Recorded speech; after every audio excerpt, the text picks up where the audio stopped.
জেনপাসির result কবে বেরোবে, কবে ফাইনাল অ্যান্সার কি বেরোবে, কবে কাউন্সিলিং হবে, এই কোশ্চেনটা করে করে আমার মাথা তোমরা খেয়ে দিয়েছো। তো আজকে তোমার মাথা খেতে এসেছি আমি, ঠিক আছে?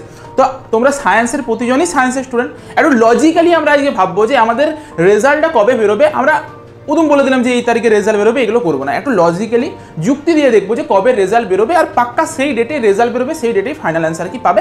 চলো একটু দেখে নিই। তোমরা একটা জিনিস বলে রাখি, সায়েন্সের স্টুডেন্ট যথেষ্ট বুদ্ধিমান স্টুডেন্ট, নিজের ভবিষ্যৎটাকে যদি নষ্ট না করতে চাও ভিডিওটাকে শেষ পর্যন্ত দেখবে। অনেক কিছু গুরুত্বপূর্ণ অ্যাডভাইস থাকবে। তোমার লাইফটার ডিসিশনটা তোমাকে এখন নিতে হবে। তুমি 1 বছর ড্রপ দেবে নাকি 1 বছর কোথাও পড়াশোনা করবে, কলেজে ভর্তি হয়ে পরে পার্সিয়াল ড্রপ দেবে, সব কিছু কিন্তু তোমার উপর ডিপেন্ড করছে। ভিডিওটা শেষ পর্যন্ত দেখবে, তাহলে বুঝতে পারবে যে তোমাকে কি করতে হবে, তোমার করণীয়টা কি এই মুহূর্তে। তা নাহলে কিন্তু বেশ বিপদ হয়ে যাবে। ভালো করে ভিডিওটা শুনো। সবচেয়ে প্রথমে আমরা কিছু একদম ফ্যাক্ট দিয়ে পুরো আমরা দেখবো, ঠিক আছে? আমাদের ওএমআর রেসপন্স কবে বেরিয়েছে আমি দেখি আগে। ওএমআর রেসপন্স বেরিয়েছে 19 তারিখে। এরপর বক্তব্যটা হচ্ছে, যে কোনো WBJER পরীক্ষার নিয়ম হচ্ছে যখন ওএমআর রেসপন্স বেরোয় তার 14 দিনের মাথায় তুমি ফাইনাল অ্যান্সার কি এর একটা নোটিশ পাবে, আর সেই দিনই তুমি পাবে একটা রেজাল্টের নোটিশ, যে পরের দিন রেজাল্ট বেরোবে। তার আগের দিন একটা নোটিশ দিয়ে দেয় যে পরের দিন একটা রেজাল্ট বেরোবে। এবার আমি এটাকে উদুম বলছি, তাহলে দেখা যাক যে আগের বছর কি হয়েছিল বা এবছর WBJER অন্যান্য যে পরীক্ষা হয়েছে সেই পরীক্ষাগুলোতে কি হয়েছে। সবচেয়ে প্রথম আমরা যাই 2023 সালে, একটু চলে যাই। জেনপাস ইউজির পরীক্ষাতেই আমরা 2023 সালে চলে গিয়েছি। এটা জেনপাস ইউজির পরীক্ষা, ঠিক আছে? 2023 সালে এটা কি বেরিয়েছে? ওএমআর রেসপন্স বেরিয়েছে, ঠিক আছে? কবে বেরিয়েছে? 3/7/2023 বেরিয়েছে ওএমআর রেসপন্স। তার ঠিক 14 দিনের মাথাতে আমি কি বললাম তোমাদের বেরোবে ফাইনাল অ্যান্সার কি নোটিশ। দেখা যাক। তার ঠিক 14 দিনের মাথাতে 17/7/2023 সালে বেরিয়েছে ফাইনাল অ্যান্সার কি এর নোটিশ। বেরিয়েছে, মিলল। সেই দিনেই আরও একটা নোটিশ দেবে, 17/7/2023 আরও একটা নোটিশ দিয়েছে, যেটা হচ্ছে রেজাল্টের নোটিশ। সেখানে কি বলা হয়েছে? বলা হয়েছে তার পরের দিনে 18/7/2023 দুপুর 2টোর সময়তে তোমাদের রেজাল্ট বেরোবে। এই লজিকে যদি আমরা চলি, আমাদের কত তারিখে বেরিয়েছে? আমাদের ওএমআর রেসপন্স বেরিয়েছে 19 তারিখে। তার মানে আমরা বলতে পারছি যে 19 তারিখ যেহেতু ওএমআর রেসপন্স বেরিয়েছে, তার ঠিক 14 দিনের মাথাতে, মানে 2 আগস্ট 2 আগস্ট আমাদের কি বেরোবে? ফাইনাল অ্যান্সার কি বেরোবে। এরপর এটা আগের বছর হয়েছে বলে কি বছরও এটা হবে এমন কোনো যুক্তি নেই নিশ্চয়ই, সেটাও দেখাচ্ছি। আচ্ছা, তার পরের দিনই কি হবে? 3 আগস্টে তোমাদের কি বেরোবে? রেজাল্ট বেরোবে, ঠিক আছে? এরপর এটা চেঞ্জ হতেই পারে, কিন্তু বিগত এত বছর ধরে এটা ট্রেন্ড চলে এসেছে, সেই হিসাবে এটা আমি বলছি। এরপর এবছরের সঙ্গেও তোমাদেরকে একটু মিল দেখিয়ে দিই, তাহলে তোমরা বিশ্বাস করবে। আচ্ছা দেখো, আমরা একটু যাই। এবছর যেটা WBJER পরীক্ষা হয়েছে, WBJER মানে কি, যেটা ইঞ্জিনিয়ারিং ফার্মাসির পরীক্ষা, অনেকেই দিয়েছো। তো সেইটার ওএমআর রেসপন্স বেরিয়েছিল কবে? দেখো 22/5/2024 মে মাসের 22 তারিখে বেরিয়েছিল। ঠিক তার 14 দিন আমি যদি পরে দেখি কি বেরোবে, আমার ফাইনাল অ্যান্সার কি বেরোবে দেখে নেওয়া যায়। ফাইনাল অ্যান্সার কি বেরিয়েছে? ঠিক তার 14 দিন পর 5/6/2024 বেরিয়েছে ফাইনাল অ্যান্সার কি। আচ্ছা, তাহলে নিশ্চয়ই এই দিন আরেকটা নোটিশ দেবে যে সেই তার পর দিন আর কি রেজাল্ট বেরোবে। চলো সেটাও দেখা যাক। দেখো 5/6/2024 আরও একটা নোটিশ দিয়েছে, publication of result of WBJER 2024। কবে রেজাল্ট বেরোবে বলেছে? রেজাল্ট বেরোবে বলেছে 6/6/2024 4টার থেকে রেজাল্টটা বেরোবে। 5 তারিখে নোটিশ, 6 তারিখে রেজাল্ট। তাহলে ফাইনাল অ্যান্সার কি যবে আমার বেরোচ্ছে সেই দিনই আমার একটা নোটিশ দিচ্ছে, সেই নোটিশে বলে দিচ্ছে যে কবে তোমার রেজাল্ট বেরোবে। রেজাল্টটা তার পরের দিনেই বেরোচ্ছে, অর্থাৎ আমরা একদম ক্লিয়ার, আমাদের মিলে গেল যে 2 আগস্টে আমাদের কি হবে? আমাদের ফাইনাল অ্যান্সার কি বেরোবে, সেই দিনেই একটা রেজাল্টের নোটিশ দেবে। আর 3 আগস্টে আমরা কি পেয়ে যাব? রেজাল্ট পাবো। হয়ে গেল। এরপর প্রশ্ন হচ্ছে কবে কাউন্সিলিং হবে, সেটা নিয়েও তোমাদের একটা প্রশ্ন আছে।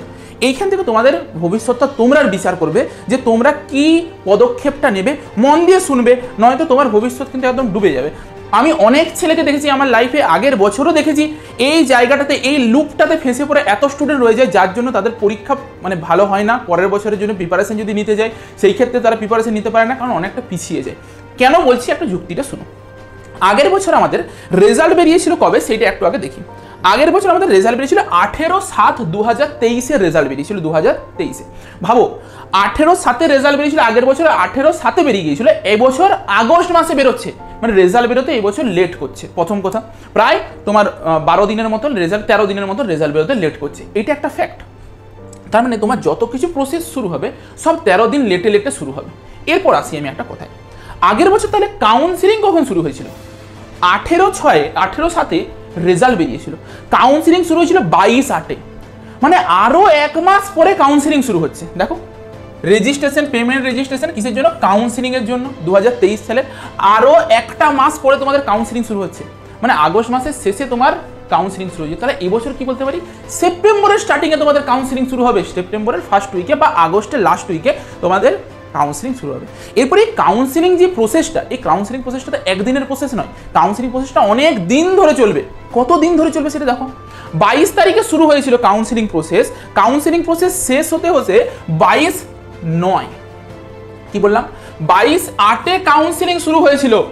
ভালো করে বুঝবে, 22/8-এ কাউন্সিলিং শুরু হয়েছিল, কাউন্সিলিং শেষ হচ্ছে, mop up round counselling, last round counselling শেষ হচ্ছে 22/9, মানে তোমার সেপ্টেম্বরের লাস্ট চলে গেল। তার মানে কাউন্সিলিং প্রসেসটা শেষ হতে হতো আরও 1 মাস, একটা গোটা মাস ধরে কাউন্সিলিং প্রসেস চলছে।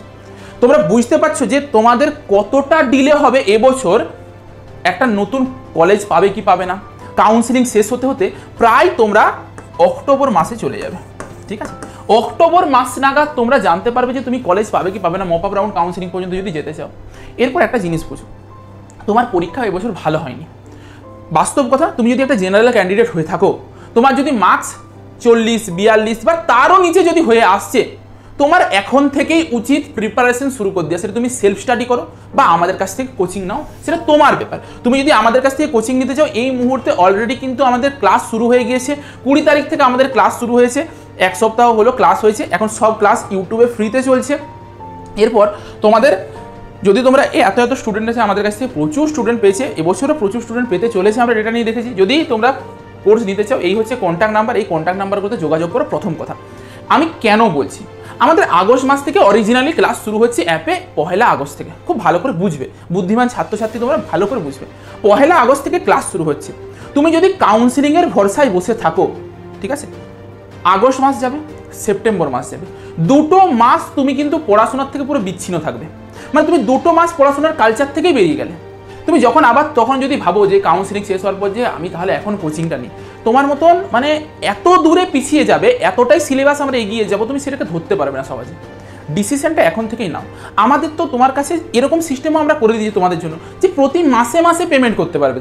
তুমি প্রতি মাসে মাসে 400 টাকা করে দিয়ে প্রতি মাসের জন্য পড়তে পারবে। তোমার 1 মাসের জন্য কোর্স নাও, যে তুমি যদি দেখো যে তোমার পেয়ে যাচ্ছ এটা কলেজ, পরের মাসে আর পড়বে না, কিন্তু পড়াশোনার কালচারটার থেকে বেরোবে না। এটা ভীষণ ভাইটাল। নয়তো এখনকার পশ্চিমবঙ্গের যা অবস্থা হয়েছে, তুমি যদি চাকরি পেতে চাও, সবচেয়ে ভালো পশ্চিমবঙ্গে চাকরি পাওয়া যায় ANM, GNM nursing, BSc nursing, WBP, KP, এই কতকগুলো লাইন আছে। আর হচ্ছে তোমার ওই পোস্ট অফিসটা তো ধরো সেন্ট্রালের হিসেবে এইটার থেকেই পাওয়া যায়। এমন দুরবস্থায় এসছে, সব ছেলে মেয়ে কোন দিকে দৌড়াচ্ছে, নার্সিং দিকে দৌড়াচ্ছে, কারণ জানে যে আমার ওইখানটাতে জবটা সিকিওর, আমি ইজিলি একটা চাকরি পেয়ে যাবো। তুমি যদি এখন সেই ডিসিশনটা না নিতে পারো তোমার থেকে, তাহলে কিন্তু তুমি কিন্তু মানে পুরো ফুটে যাবে। এরপর তুমি ভাবছো যে তুমি পার্সিয়াল ড্রপ দেবে, এটা খুব বাজে জিনিস। যারা ভাবো যে পার্সিয়াল ড্রপ দেবে, তারা কিন্তু খুব বোকামি করতে চলেছে। অনেকে আছে যে আমরা একটা জেনারেল লাইনের কলেজে ভর্তি হয়ে যাবো, অনেকে ভর্তি হয়ে গেছো, আমার কোনো আপত্তি নেই। তুমি 1 বছরের একটা স্কলারশিপ পাবে 18,000 টাকা, স্কলারশিপটা নিয়ে নাও। শুধু সেই স্কলারশিপটা তোমার এইচএসের মার্কসের ভিত্তিতে পাবে। কিন্তু তুমি ওই স্কলারশিপটা নিয়ে পরে তারপর তোমার লক্ষ্যটা কী হবে, যে জেনপাস ইউজি দিয়ে পরে, এএনএম জিএনএম দিয়ে পরে একটা ভালো কলেজ পাওয়া। তুমি জেনপাস ইউজি দিয়ে পরে যখন বিএসসি নার্সিং করতে যাবে, প্রতি বছরে 60,000 টাকা করে পাবে, এখানে 18,000 টাকা পাচ্ছিলে। এরপর ছেলেমেয়েরা কী করে, কলেজও করে, এইদিকে আমাদের কোর্সেও ভর্তি হয়, এক গাদা গাদা ছেলে ভর্তি হয়ে থাকে। এবার কোর্সটার জন্য সময় দিতে পারে না, কলেজের জন্য হুড়মুড়িয়ে কলেজ করতে শুরু করতে। এই বোকামিটা একদম করবে না। যদি তোমার লক্ষ্য নার্সিং হয়ে থাকে, তুমি কলেজ ভুলে যাও, যে কলেজে তুমি ভর্তি হয়েছো ভুলে যাও। তুমি ভাববে যে তুমি স্কলারশিপটা নেওয়ার জন্য 60% এইচএসে তোমার নাম্বার আছে, স্কলারশিপটা নেওয়ার জন্য ভর্তি হয়েছিলে, স্কলারশিপটা 18,000 টাকা আদায় করে নেবে, ব্যাস। পরের বছর আবার বিএসসি নার্সিংয়ের কলেজে ভর্তি হবে, সেখানে 60,000 টাকা করে 4 বছর কন্টিনিউয়াসলি পাবে। কোনটা ভালো বলো, তোমার জন্য প্রফিটেবল কোনটা? ফোকাসটা নিজে চেঞ্জ করো, এখন থেকে ডিসিশন নাও। কাউন্সিলিং শেষ হতে হতে আমি আবার বলে দিচ্ছি, অক্টোবর মাস। তোমরা চারটিখানি ব্যাপার নয়। আমরা হচ্ছে আমাদের কোর্সের মধ্যে আমাদের ডেলি 2টো করে ক্লাস হয়, physics, chemistry, biology, English, logical reasoning, সব সাবজেক্ট পড়ানো হয়। প্রতিটা সাবজেক্টের জন্য ডিফারেন্ট টিচার থাকে। সপ্তাহে টোটাল 14খানা ক্লাস হয়, মানে ডেলি 2টো করে ক্লাস হয়ে থাকে। লাইভ ক্লাস হয়, লাইভ ক্লাসগুলো ডিউরেশন 1.5 থেকে 2 ঘন্টা করে থাকে। লাইভ ক্লাস যদি তুমি কোনোভাবে মিস করে যাও তাহলে সেই ক্লাসের রেকর্ডিং থেকে যায়, রেকর্ডেড লেকচার যে কোনো টাইম তুমি পরবর্তী সময় দেখে নিতে পারবে। তুমি ধরো কোথাও বাইরে গেলে, শরীর খারাপ হলো, লাইভ ক্লাস করতে পারলে না, যে কোনো টাইম তুমি লাইভ ক্লাসগুলোর রেকর্ডিং দেখতে পারবে। তুমি সেগুলোকে ডাউনলোড করে রাখতে পারবে, অফলাইনেও দেখতে পারবে। তোমার কাছে যখন নেট থাকবে না, ডাউনলোড করে রেখে দেবে, সেটাও পাবে। প্রতিটা চ্যাপ্টার ওয়াইজ এমসিকিউ কোশ্চেনের practice set, DPP, quiz format, আরও কত যে কিছু অ্যাড করেছি এবছর, তোমরা দেখলে বুঝতে পারবে, জয়েন করলে বুঝতে পারবে যে তোমরা কি জিনিসটা পেতে চলেছো।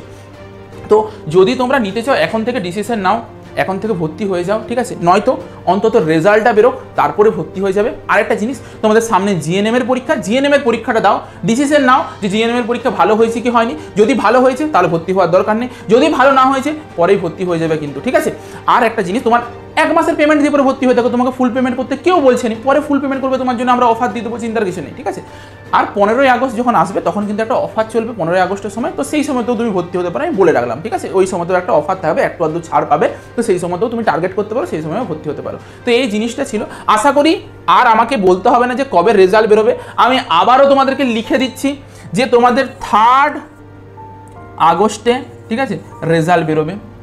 এর ঠিক 1 মাস পরে, মানে হয় আগস্টের লাস্ট উইকে বা সেপ্টেম্বরের ফার্স্ট উইকে কাউন্সিলিং শুরু হবে। হয়ে গেল। কাউন্সিলিং শেষ হতে হতে সেপ্টেম্বর মাস গোটাটাই খেয়ে নেবে। তুমি কলেজে ভর্তি হবে দেখবে অক্টোবর মাস নাগাদ বা সেপ্টেম্বরের শেষ দিকে কলেজে ভর্তি হচ্ছ, এটা হচ্ছে ফ্যাক্ট। এরপর তোমার ডিসিশন, তুমি কি করবে তুমি ভেবে নাও, ঠিক আছে? আজকের মতন ভিডিওটা তাহলে এই পর্যন্তই ছিল। আশা করি বুঝতে পেরে গেছো কবে কি রেজাল্ট বেরোতে চলেছে না চলেছে। দেখা হচ্ছে একটা নতুন ভিডিওতে।